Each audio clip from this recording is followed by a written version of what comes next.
Hey kids, Mr. DeRocher here. Hope you're studying hard, staying inside, washing your hands.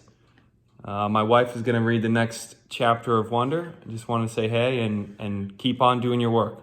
See you And later. stay inside. Stay inside.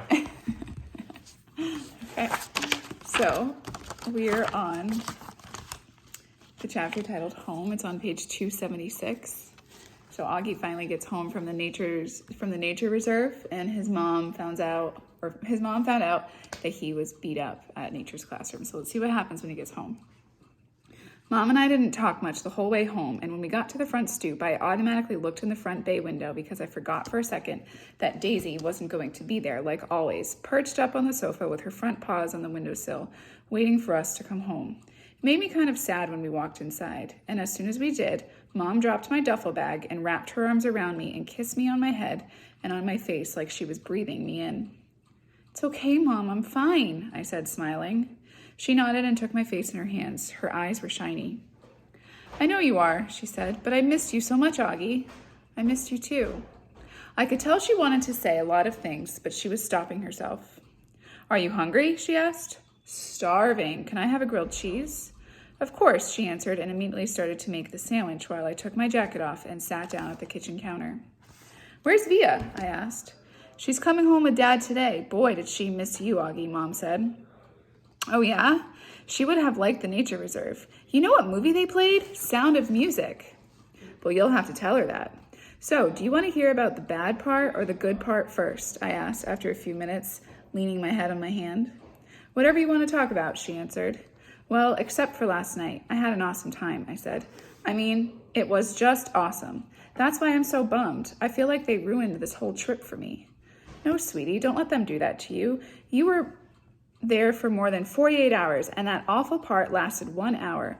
Don't let them take that away from you, okay?" "I know," I nodded. "Did Mr. Tushman tell you about the hearing aids?" "Yep, he called me this morning." Was Dad mad because they're so expensive? "Oh my gosh, of course not, Augie. He just wanted to know that you were all right, and that's all that matters to us, and that you don't let those thugs ruin your trip." I kind of laughed at the way she said the word thugs. "What?" she asked. "Thugs?" I teased her. "That's kind of like an old-fashioned word." "Okay, jerks, morons, imbeciles," she said, flipping over the sandwich in the pan. "As my mother would have said, whatever you want to call them. If I saw them on the street, I would... I'm totally messing this part up. Anyways. "But they were pretty big, Mom," I smiled. "They were 7th graders, I think." She shook her head. "7th graders? Mr. Tushman didn't tell us that. Oh my goodness." "Did he tell you how Jack stood up for me?" I said. And Amos was like, "Bam!" and he rammed right into the leader. They both crashed to the ground, like in a real fight. It was pretty awesome. Amos's lip was bleeding and everything. "Well, he told us there was a fight, but," she said, looking at me with her eyebrows raised. I'm just so grateful that you and Amos and Jack are fine. When I think about what could have happened," she trailed off, flipping the grilled cheese again. "My Montauk hoodie got totally shredded." "Well, that can be replaced," she answered. She lifted the grilled cheese onto a plate and put the plate in front of me on the counter. "Milk or white grape juice?" "Chocolate milk, please." I started devouring the sandwich. "Oh, can you do it that special way you make it, with the froth?" "How did you and Jack end up at the edge of the woods in the first place?" she said, pouring the milk into a tall glass. "Well, Jack had to go to the bathroom," I answered, my mouth full. As I was talking, she spooned in the chocolate powder and started rolling with a small whisk between her palms really fast. "But there was this huge line for the bathroom and he didn't want to wait, so we went towards the woods to pee." She looked up at me while she was whisking, and I know she was thinking, we shouldn't have done that. The chocolate milk in the glass now had a 2-inch froth on the top. "That looks good, Mom. Thanks." "And then what happened?" she said, putting the glass in front of me. I took a long drink of the chocolate milk. "Is it okay if we don't talk about this anymore, Mom?" "Okay. I promise I'll tell you a little bit later when Dad and Via come home. I'll tell you every detail. I just don't want to have to tell the whole story over and over, you know?" "Absolutely." I finished my sandwich in 2 more bites and gulped down the chocolate milk. "Wow, you practically inhaled that sandwich. Do you want another one?" she said. I shook my head and wiped my mouth with the back of my hand.